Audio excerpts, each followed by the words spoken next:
So my mission is to help people in healthcare be able to kind of redesign their lives to have a sustainable career and also prevent illness and take care of themselves by learning how to manage their stress.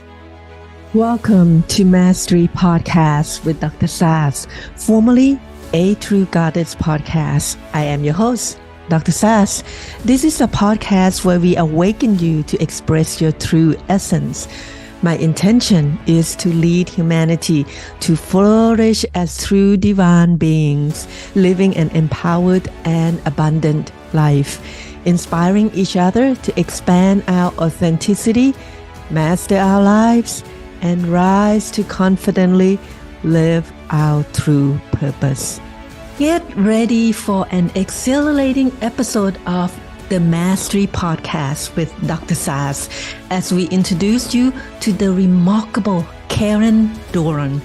Join us as we dive into the world of this extraordinary individual who wears multiple hats: a registered nurse, a stress and well-being coach, and the empowering force known as the Rest RN. Karen is on a mission to transform lives by teaching people how to rest and thrive, breaking free from the grip of chronic stress to enhance their overall health and happiness. With a specialization in coaching women in healthcare, Karen's expertise and guidance have empowered countless individuals to embrace self-care and find balance amidst the demands of their profession. But there's more to Karen than her professional pursuits.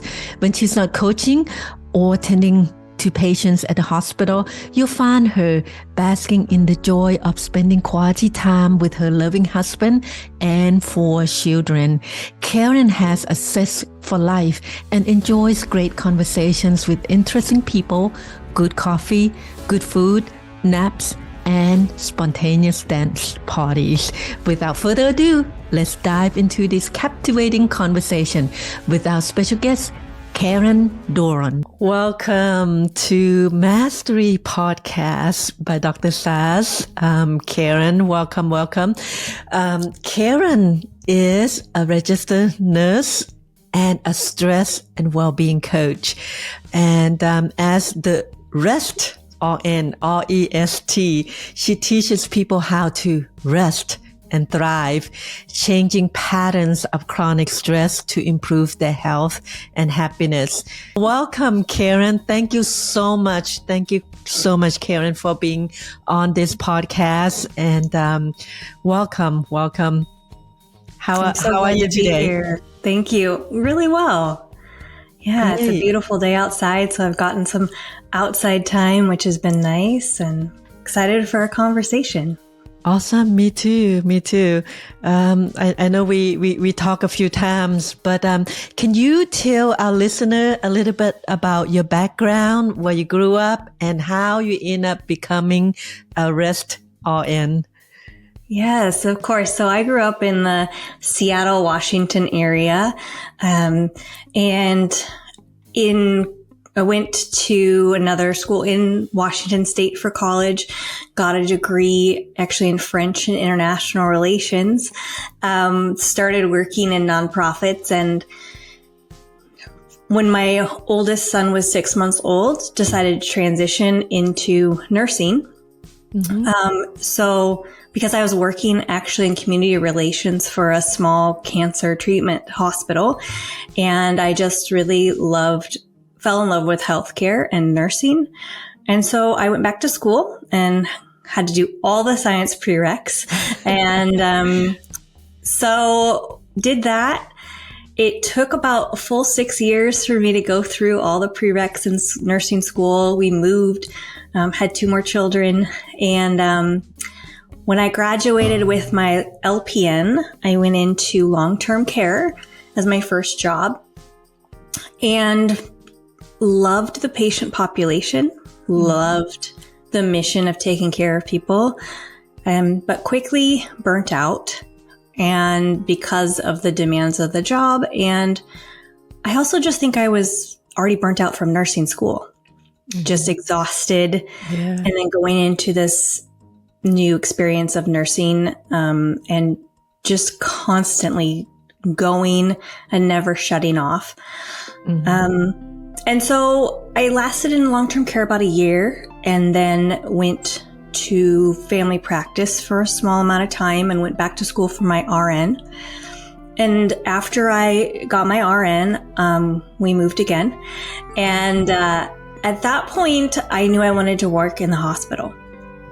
So when I started working in the hospital, from my experience of burnout earlier, I realized the importance of setting boundaries in this new position and looking at it for longevity, trying to figure out what can I put in place to maybe protect myself a little bit so that I can last in this position longer. And so I did some things like I made a commitment to myself not to take any overtime or extra shifts my first full year as a nurse in the hospital. That's nice. And also throughout this time, I was dealing with a lot of health problems for myself. Exhaustion, overwhelm, depression, anxiety, just physical symptoms, probably for, most of the time I was in nursing school in that interim period, and I would go to my doctors and they would, look at everything on paper and they'd say, well, you're pretty healthy. There's not a lot we can do. Here's a few medications. But there's just always this gap of, if I'm pretty healthy, this is pretty miserable. Like, this isn't what I want health to feel like. Right. And so I was looking into making changes with diet and exercise and lifestyle, because I knew that's probably the next thing to try. But it's really difficult to make those changes. You can know what you're supposed to do, but actually implementing them was really difficult. Yeah. And healthcare professional is the worst at doing that, right? Yeah. So as I moved into nursing in the hospital, trying to figure out how to keep myself in this job and healthy, I was also seeing how all of my coworkers were struggling with taking care of themselves as well, and trying to find solutions for that, for myself, and for how can I maybe help my coworkers. And through that process, I discovered health coaching, that is something you can actually be trained to do. So I went to school for health coaching and life coaching, which is essentially helping people make habit change, understanding motivations, helping guide them to create the life that they want. And through that process and doing that and growing, I really found for me that the thing that made the most difference is stress management and understanding how stress impacts our body, and also understanding the chronic stress that we encounter. Most of us don't shut it off. We just are constantly in state of fight or flight. And once I started to learn that, I realized I lived most of my probably my whole adult life in fight or flight. I am a recovering chronic stressor and overachiever. Like that is just how I functioned. And I felt like it was normal. And I felt like that's what you have to do to be a good, employee or a good student or a good mom or just a good human being. You have to be productive and get all this stuff done and take on more. But that's a recipe for a lot of health problems and burnout and exhaustion. And so I put the pieces together and realized that was a lot of what was contributing to my health issues, was that chronic stress. So now that is what I focus on, because I feel like it really is that critical piece in our wellness plans, is understanding how we manage stress and teaching people to rest, and that it's good to rest and it's a productive part of our day. And seeing how in healthcare, we don't do that very well throughout our day or at home. So my mission is to help people in healthcare be able to kind of redesign their lives to have a sustainable career and also prevent illness and take care of themselves by learning how to manage their stress.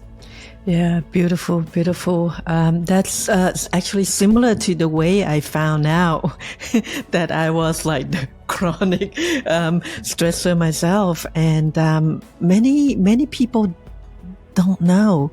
Like they just go through their life and they think they're supposed to do more and be more and just proving themselves over and over again that to be a better, whatever profession they're in, to be better at their job, they have to put on more training, all those stuff. And, you end up, like you say, getting burnt out pretty fast.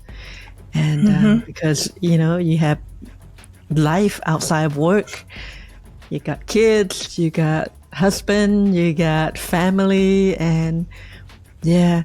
What was that, Karen? Thank you for sharing that story. That I'm sure many nurses and many healthcare professionals can relate to that. I certainly can relate to that. What was that defining moment, if there is one? I know you were going to doctors and they were telling you there's nothing wrong with you and everything's fine. There's nothing they can do for you, give you some medication and say, okay, take this for a month and then come back and see me. Was there one defining moment that you said, no, that's enough for me. I'm just going to go and figure this out on my own and say, maybe it's something else that I can do besides just keep going back to the doctor and, they're telling me there's nothing wrong with me. But was there one defining moment? I don't have there's not a moment where I'm like, okay, this is it. But I feel like there were small moments like that kind of built on each other. I remember two that come to mind. One was I was in the middle of just feeling horrible, and I had reached out to a naturopathic doctor to help support me in maybe learning about some nutrition and learning about some things that could help me, because I didn't feel like I knew where to start. And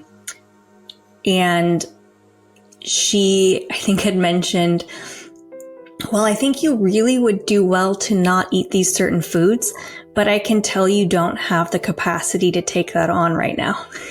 And I still remember that moment of, I think, grace from her of like, this is really what's going to help you, but I can tell that you cannot do that right now.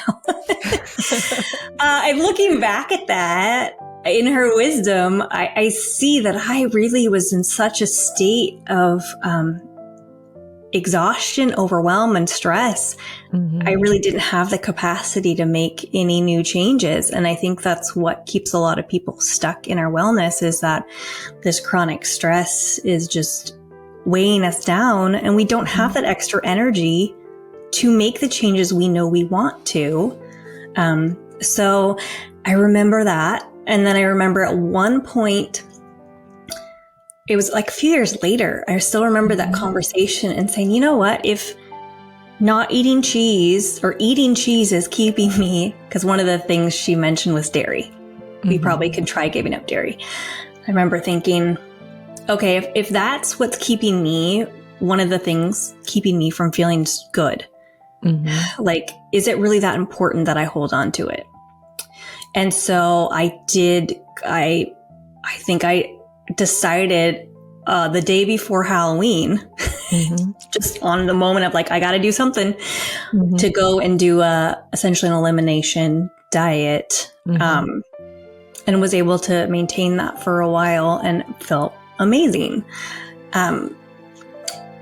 But didn't sustain it because of a lot of, elimination diets are helpful in understanding how your body works, but you have to come to some sort of a balance of what works and what doesn't.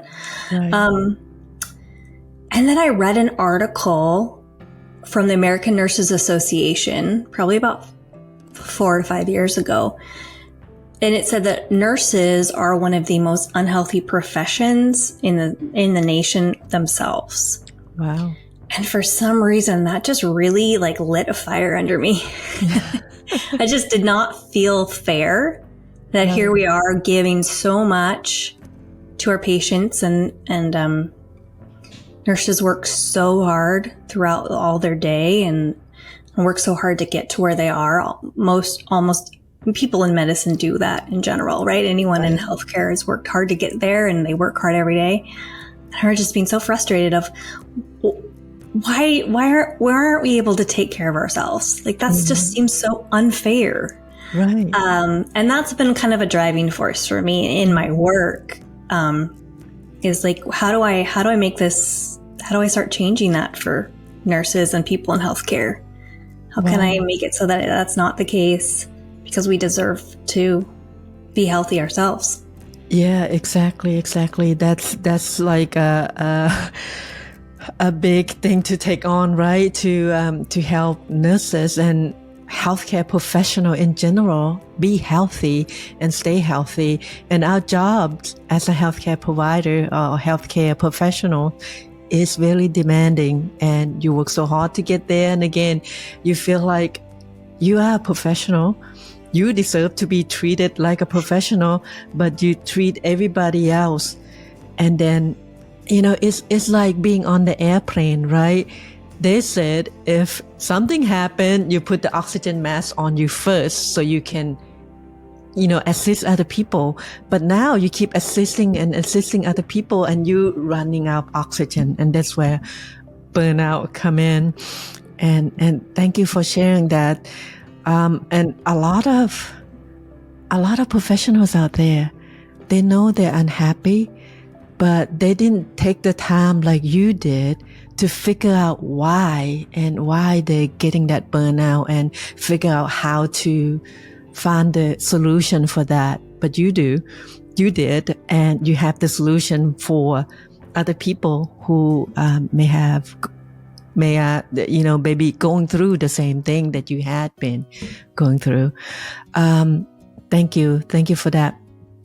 And I was just looking at your work, Karen, and it's really beautiful what you did, your website, and your posts, and I resonate, like 100% with what you do. And I love it. I want to help, not help. I don't like the word help. I want to support, coaches and mentors who are out there to help elevate the health and the happiness of professionals or anybody out there in the world, right? And I was just looking at one of your LinkedIn posts, and it is very interesting. Is that you said last night at work, I was not okay. You're like crying in the bedroom, your mascara was smearing, you have brain fog, you were not okay. And granted, it's full moon. And, joking aside, but, in the healthcare industry, we know if you work in a hospital and it's full moon, we're going to see some craziness in the emergency room, right? So true. And, yes. We're human. We react to all this stuff, outside of us. And you mentioned something about chandeliering. Can you explain that? And I'm sure a lot of people experience this. And, until I read your post, I was like, I have no idea what that meant. Yeah. So it's been a really interesting concept for me that has helped me understand my stress response. Mm-hmm. And I'm glad you bring up that post, because I think it's important for people to know that even though I'm doing this work, I still have those moments where the stress, the burden kicks in, or I feel it. And it's not that when you are learning to manage your stress, you don't have stress. Mm-hmm. You don't encounter stressful situations, or you just, go through life in this bubble of happiness and gumdrops and, lollipops. It's not that. It's more that you understand more how it's impacting you when you are in it and when it is building up. And then you have the tools to stop that stress cycle so that you can build that resilience and actually take care of your body and not have it negatively build up and it negatively impact your body and your health. Mm-hmm. So, chandeliering is a term that I was introduced to in a book called Burnout, Unlocking the Secrets of the Stress Cycle. And it's actually referring to a phrase from Brené Brown, where she talks about chandeliering in that when you encounter something and your emotional response to it is really big, like you just jump up and almost hit the chandeliers. That's why it's called chandeliering. Yeah. Your emotional response to something is very disproportionate to what you think it should be. Mm-hmm. It's an indicator often that you have this internal pain or internal stress that just is trying to find a way out. And whatever that little trigger was what you needed to let it out. And then you just go up to the chandeliers almost.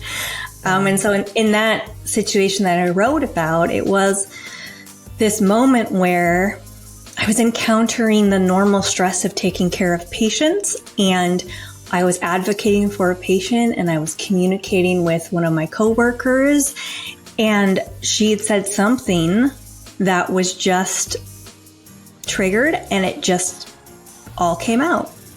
Mm-hmm. And I literally was crying in the break room, not able to really get myself together.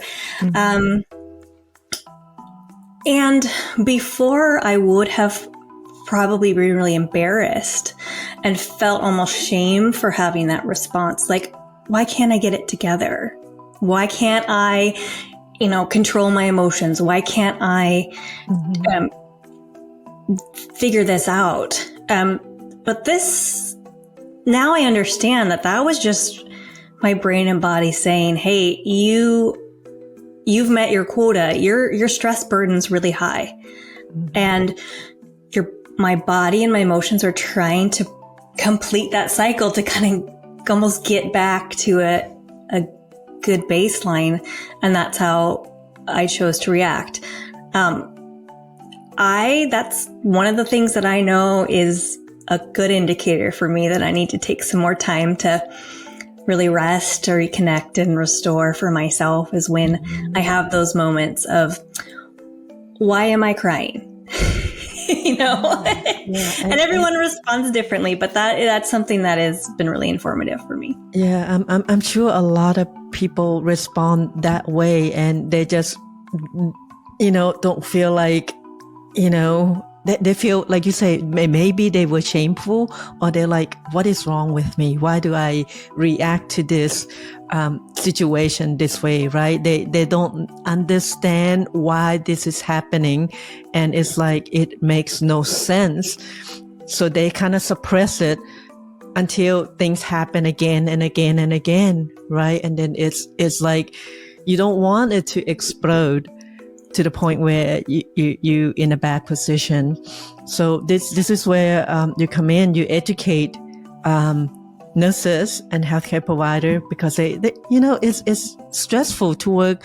Nurses works like 12-hour shift, even though they work 3 days a week, they work 12 hours straight, and it's not an easy shift. Depends on where you work, of course, but most of the shifts are pretty demanding. You have people's lives at stake. You have to be on top of your feet all the time, and it's very physically demanding. And it's okay that you feel that stress, but when you realize that your body is reacting to this in a certain way, what should you do? What would the first thing that you would recommend someone who's watching this episode here, this interview, and they are experiencing like burnout, stress, but they still need to work, right? Yeah, the bills still need to be paid, and they spend, how many hundreds of thousands of dollars going through school, and, and the time invested in it. And plus that is what they love to do. What do you recommend that they do? Right. Yeah.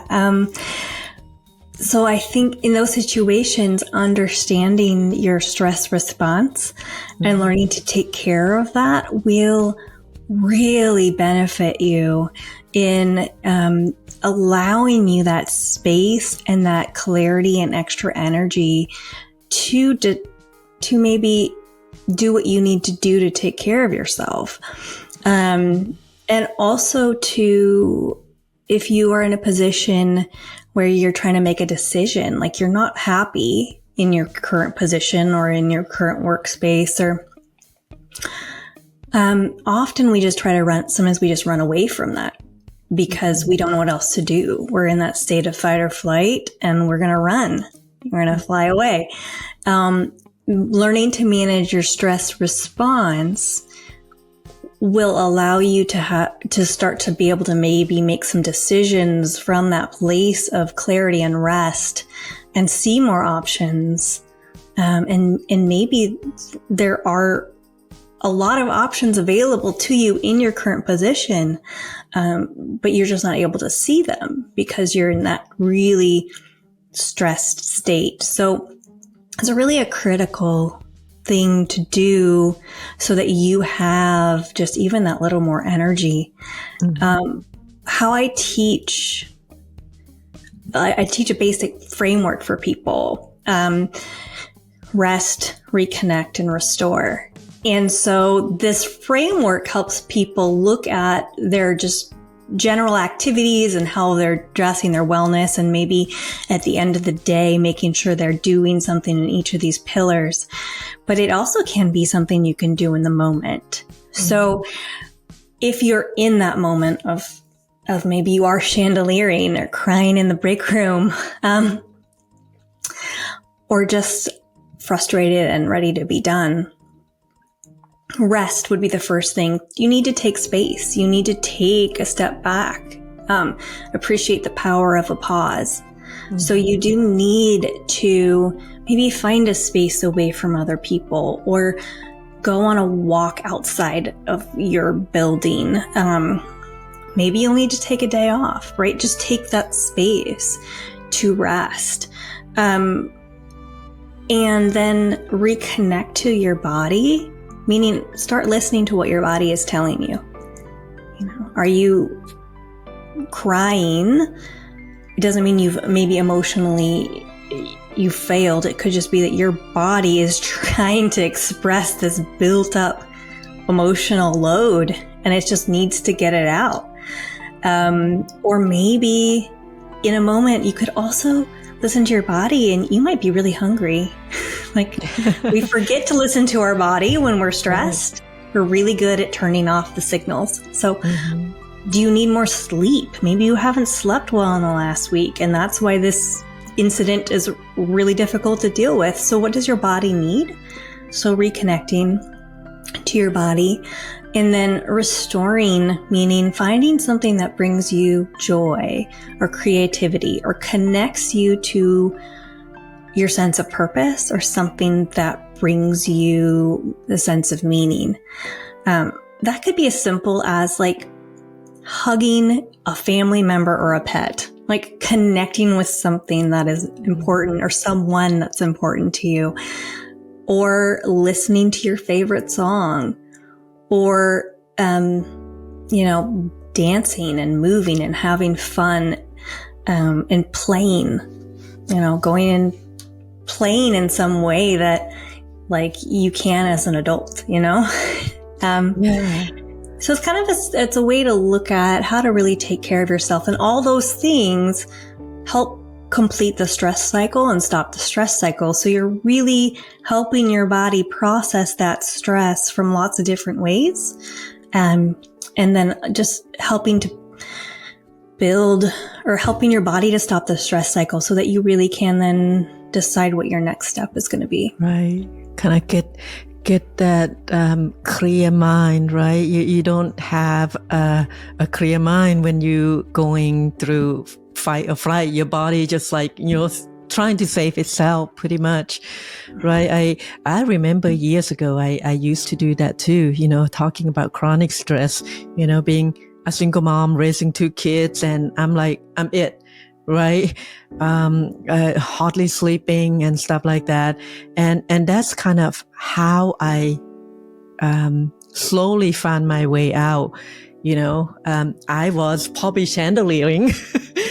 I didn't know that it was chandeliering at the time, but by myself, because I don't like to show my emotion like that. It's like, a lot of people, when they are in the profession where they appears to be successful, right? Me too. I'm like, a clinical pharmacist. I was a director, manager, whatever position I was in.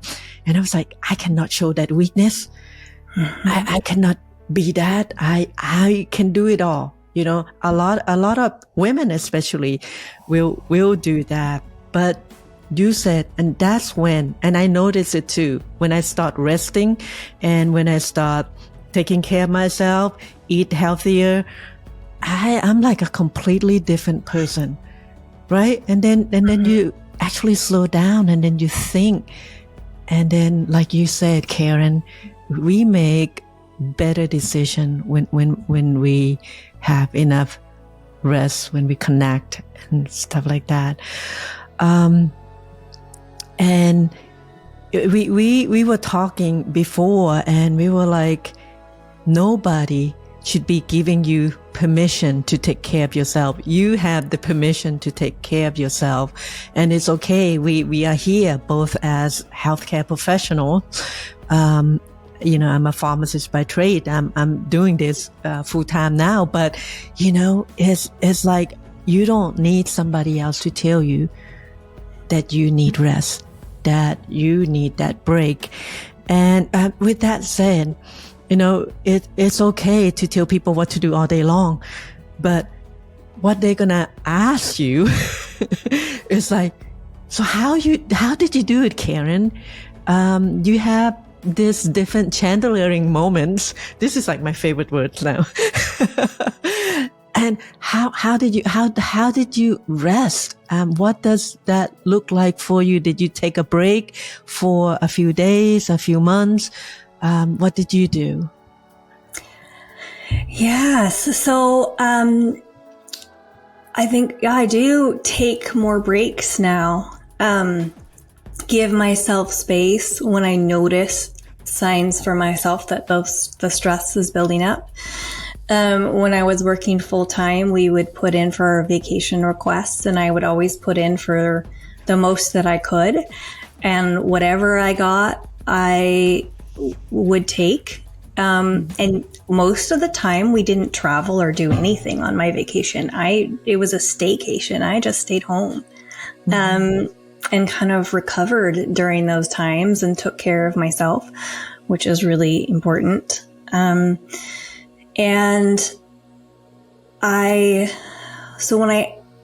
do I do it? I do give myself space to rest. And I have gotten a lot more aware of operating out of priorities rather than what people say I should do. So when I have slowed down and focused more on how to manage my stress response, I found that I don't say yes to things without more thought around them. Mm-hmm. And because I'm protecting that energy and gaining more energy because I'm less stressed, I actually have more energy to invest in the things that are really important to me. Mm-hmm. And so if you look at productivity, I feel like I'm more productive in the things that really matter, mm-hmm. As opposed to just being busy. Yeah. And so I think that's really valuable too. And something that I help my clients with is learning to say no, mm-hmm. And saying no when you say no to something, you're saying yes to something else. And what does that look like? So when I am in that situation where I do feel physically a lot of stress, I will say no more often to them calling me in to see if I could work extra hours at my job. I'll just say no for that full week because I know that I need that time for other things. So, I think it's a lot of honoring what I need and also realizing that by honoring what I need, I'm not, being lazy. I'm not, it really is a productive rest. Right. Great. Thank you for sharing that with me and with our listener and people who watch on YouTube. And you make a good point about honoring your priorities, right? You put and it's different for everybody. For you have a family, you have kids, and granted, of course, your work is important to you. You enjoy being a nurse, a registered nurse, taking care of people, saving lives. But you are also a mom, and honoring that. And I think you put it in a beautiful way, that is that when you say no to something, you're saying yes to something else. And that yes, maybe yes to being a mom to your kids, yes to being a wife to your husband, yes for taking care of yourself. And that's really important. And we call that setting boundaries, right? Setting healthy boundaries. And many, especially women, I didn't mean to pick on us women, but because we are genetically engineered to be a caretaker, to take care of everybody. And then we forgot to take care of ourselves. And we have to remember that to take better care of other people, we must first take care of ourselves, right? We are better mother if we are, in better health, in better mindset, right? Have better rest. You yell at your kids less, and you are a better nurse, better healthcare professional when you have enough sleep, right? Yes, exactly. Yeah. That is beautiful. What do you say to other people? I know you love being a nurse. What about some professional who are out there working and they're just like, I hate this job. I hate this profession. I didn't sign up for this. And a lot of people sign up for the profession thinking it is supposed to look like something else. And then when they go into it, they just hate it. What would you say to someone like that? Right. Yeah. I think you're speaking into something that a lot of people really do experience. Or maybe they started in a position and then things shift in that position itself. They used to love it and now they don't. So what I would say to somebody in that position is to really take some time and gain clarity on what is it that you don't like? What are the stressors in the job? And it can just be writing that all down and doing a brain dump. What are all the things that you dread? Yeah. And then also write down all the things that you do enjoy and what you're good at. Or how you feel that you are making a difference, or is there anything in the job that lights you up that you were like, oh yeah, I did a really good job in that today. And then taking a look at those lists and this is where it's really helpful to engage the support of a coach or a mentor or even a family member who is good at listening, to look at that and look at the things you don't like and the things you do like. Are the things you don't like things that are in your control or out of your control? And that will help you understand if it may be just something that you need to shift in yourself. Maybe it's a attitude that you need to shift and work on showing up differently in your workplace. Maybe it's a workflow that you have complete control over and you can change. But maybe it is decisions from higher up in the organization that are demanding these different things and you have no control over them and you don't see that there's going to be any sort of control. And that will let you know, do you need to find a different position? If there's enough that you can't control, then maybe look for something different. And then when you have your list of what you do like, then you can look for a different position that meets what you do like. Mm-hmm. Because if you just shifting out of something because you can't stand it, but not knowing what you're moving into, you very well could just shift into another position that you really don't like too, unless you know what you want. So it's really about being empowered in that decision-making process and empowering yourself to know specifically what you are leaving behind if you do transition, and what do you want to find someplace else. And then that will also help you find that better position because you're going to be able to ask really good questions. Because you're going to know what were structural things I didn't like in this last position and how can I make sure they're not going to be in this new one. And I think it's also completely fine to consider changing a career, meaning moving out of healthcare. If that seems to fit for you. I mean, the skills that people who are good in healthcare have are really transferable skills to so many other things. And your experience in healthcare might make you perfect for a different industry or a different position, or you maybe even starting your own business to solve some problem that you've seen. So, I think it's just good for people to know that when you gaining clarity is probably your first step.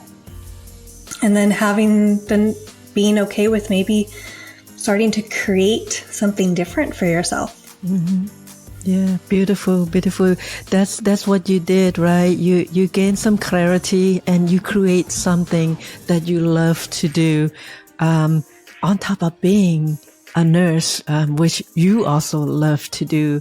And sometimes it's the thing that we crave, that we feel like all we do is work, and then we didn't get to do what we love to do, and then work suck because you're missing something, right? And having the balance of it all, and maybe that's all you need. Maybe having, like you said, you stop taking on extra shifts so you can balance everything and have the time to do what you love to do, which is coaching people to live a healthier lifestyle, which I believe in every single cell of my body, that every single healthcare provider need to go to health coaching school.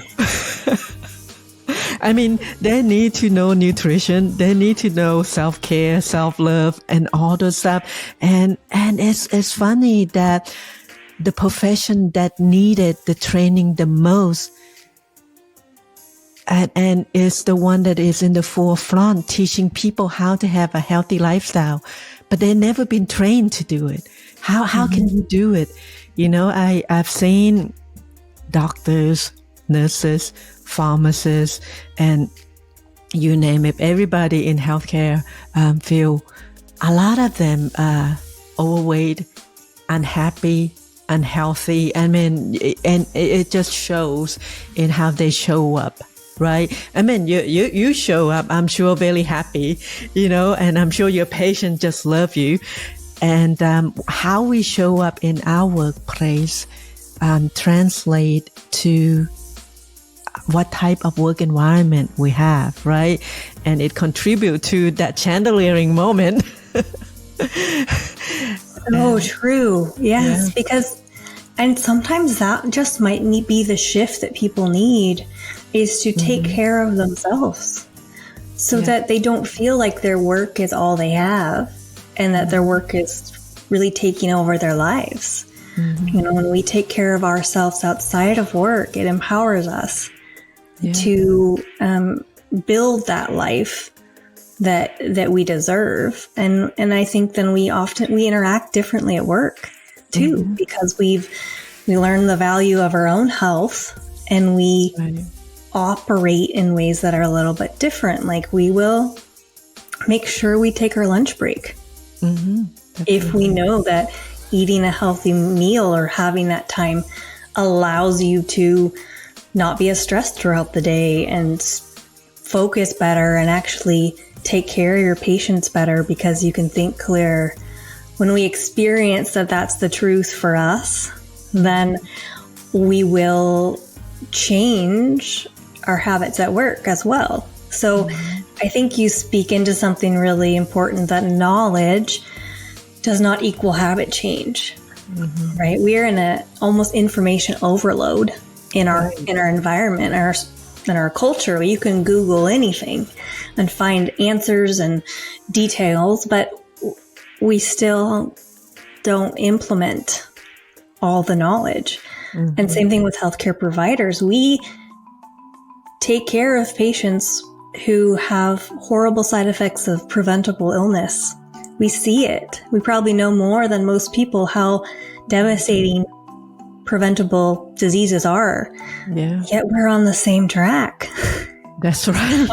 You know, it's amazing. It's crazy and awful at the same time, right? We here to help patients, and you know, this is, you know, it sounds kind of cliche, but it's self-love.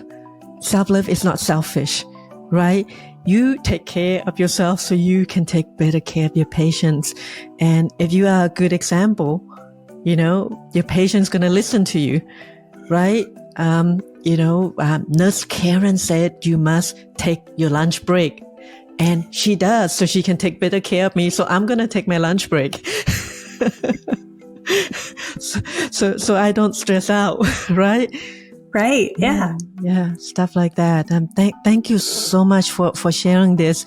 And Karen, if our listener want to work with you, what does it look like to work with you as a health and life coach? Yeah. So I offer free stress and well-being consults for anybody, where we can talk about how stress is showing up, and I can give recommendations of what I think would make a great difference for you. And we can talk about what that might look like to work together for you personally. Right now, I coach one-on-one in a 6-month program because having support for 6 months allows you that space to really change your habits and really to transform your patterns in a way that's really going to help you have sustainable change. So I walk my clients through those three main pillars of rest, reconnect, and restore. And we look at how stress is impacting all different parts of our life and empowering them to understand that and to have a really great toolkit so that they can understand and take care of themselves and gain clarity for what they want their life to be like. I also offer other resources, like I have a free Facebook community for women in healthcare, and I do some free live trainings and workshops. So my website's probably the best way to get in contact with me, join my mailing list, and be updated on all the resources available. Nice. And your website is? therestrn.com. Perfect. It's so easy. The rest RN, if you're an RN, you need your rest, REST. therestallin.com. It's so easy to remember. And thank you so much. I know you've given us a lot of information, and not to say that anybody need permission to take care of themselves, but Karen is giving you permission to rest.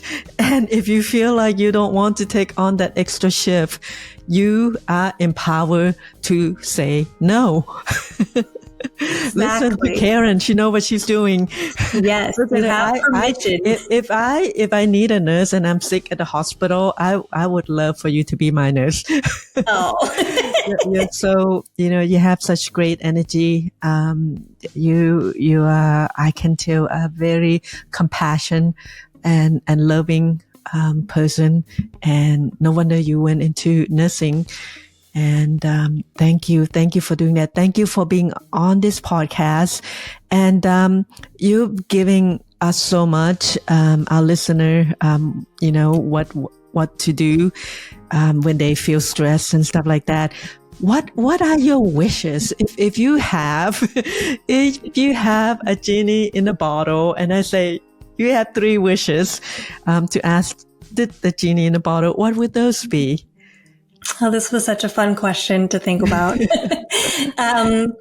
First, I would want an unlimited travel budget and get somebody to coordinate travel for me for the rest of my life and my family. Because I would just love to take my family and friends anywhere and travel and experience things.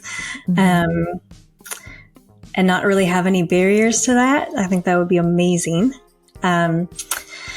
Second wish, I would want a private chef and shopping person, meal planner for the rest of my life. Because I love to eat. Yeah, I love to eat food. I love food. I love good food. It's a lot to think about always cooking, especially with 4 children. It's like, didn't I just feed you? And I have to feed you again. So having somebody who could just feed us amazing food and it would be wonderful. And then my son did mention when I was telling him about this. Yes, and we have to make sure it's somebody nice. I'm like, you're right. We need somebody who would, because they probably would be in our house a lot. So somebody really amazing and nice who would cook for us. And then the third wish is I would love to be able just to clap my hands or wave something and have things be cleaned. To have my laundry done and put away and not have to do dishes. That would be amazing. So a house that cleans itself. Because I'm thinking, man, if I didn't have to cook and I didn't have to clean and I could travel everywhere, man, I'd have so much energy and time to do so much good stuff. Well, those are wonderful wishes, and we'll come back to that in a little bit. Before we go to your wishes, I want to show you something. This is a blue ribbon. It said, "Who I am makes a difference." Okay, there's an 80-year-old woman who, 40 years ago, her name is Grandma Sparky. She created this blue ribbon, and it is a tradition when we want to honor someone, we give them a ribbon. And I want to honor you today, Karen, for coming on this show, for being the light for all the nurses out there, be the guide, and be such a good example to live a healthy, happy, and more balanced life, and still doing what you love to do. I just want to honor you for that. And I want to virtually put it on you. It goes right there above your heart. And this thing point up toward the sky where all your wishes come true. and there's a cheerleader on here, and they cheer you on for all your wishes. And it's also a tradition for me, for everybody, to take a spark from their heart and put it on the cheerleader and to cheer you on where all your wishes come true. And it make a sound, bing. May all your wishes come true. Oh, thank you. It's amazing. Thank you so much. And if you want to check it out, it's called blueribbon.org. You can order 10 ribbons for free from that website. And it saves lives. It saves lives. I'm the ambassador for that. And especially for nurses who work tirelessly and no one ever say, hey, you did a great job. I just want to honor you for that. And I thank you so much for being here. And you deserve a blue ribbon. Thank you. Thank you. Thank you. So you can have people who plan your vacation. You can have people who come and cook for you and people who clean for you. And you can start today. Train your kids to cook and clean. Right. 4 people who could be some labor for me. Yeah. You know, that vacation may need to wait a little bit, but cooking and cleaning, yeah, they can do that. Life skills. Life skill. Thank you so much, Karen. It is great talking to you today. And I can't believe time just fly. It does. We can talk more. But thank you. Thank you. Thank you so much. This was an honor and a pleasure. So thank you.